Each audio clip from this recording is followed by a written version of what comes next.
Avec Christ sur la croix, nous sommes soustraits à l'empire de la loi, unis à Christ dans sa mort. Nous mourrons à la loi par le corps de Christ.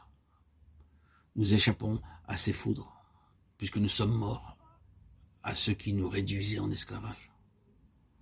À celui qui est mort, la loi ne peut dire « tu dois » ou « tu ne dois pas ». Il lui échappe, il a passé dans un autre monde, où la loi ne peut le suivre. Un domaine où, caché en Christ, il sert Dieu en nouveauté de vie, dans un nouvel esprit d'obéissance joyeuse, qui n'est plus l'obéissance craintive de l'esclave à la lettre de la loi. Romains 7,6. Dirons-nous donc que la loi est la cause du péché, demande l'apôtre. Que cette loi donnée par Dieu est péché, Romains 7,7. Certes non, proteste-t-il, et il montre sa raison, pratique son action dans le cœur. Mais de quelle façon elle conduit l'homme à ce point de désespérance de soi, où il est prêt à saisir la délivrance? Car ce message de délivrance par la mort avec Christ n'est une joyeuse nouvelle que pour quiconque désespère de soi. La loi est notre maître pour nous amener à Christ.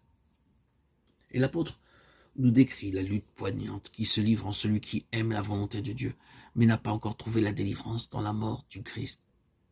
Quelle qu'ait été la pensée dominante de Paul lorsqu'il écrivit le 7e chapitre aux Romains, objet de tant de contestations, une chose certaine, c'est qu'il y décrit de façon puissante et émouvante la tyrannie du péché, le joug du mal sur l'âme réveillée qui désire accomplir la volonté de Dieu.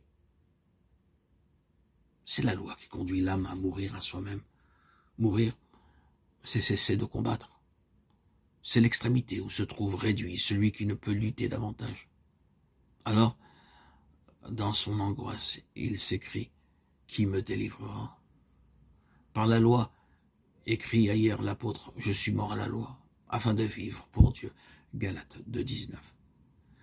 Il est aisé de disserter à l'infini sur ce chapitre 7 des Romains, aux Romains, de cette épître.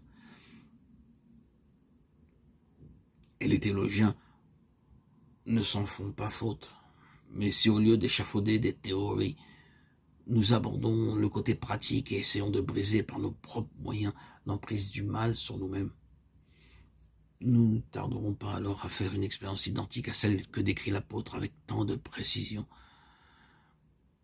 Il nous dit dans Romains 7,7, la loi nous a été donnée pour nous faire comprendre ce qu'est le péché. Je n'ai connu le péché que par la loi, écrit l'apôtre. Par exemple, si la loi n'avait pas formulé ce commandement, tu ne convoiteras point, comment aurais-je pu savoir que convoiter était un péché? La loi nous a été donnée pour manifester l'antagonisme du péché. Le péché ayant saisi l'occasion a produit en moi la convoitise, car sans loi le péché est mort. Romains 7,8.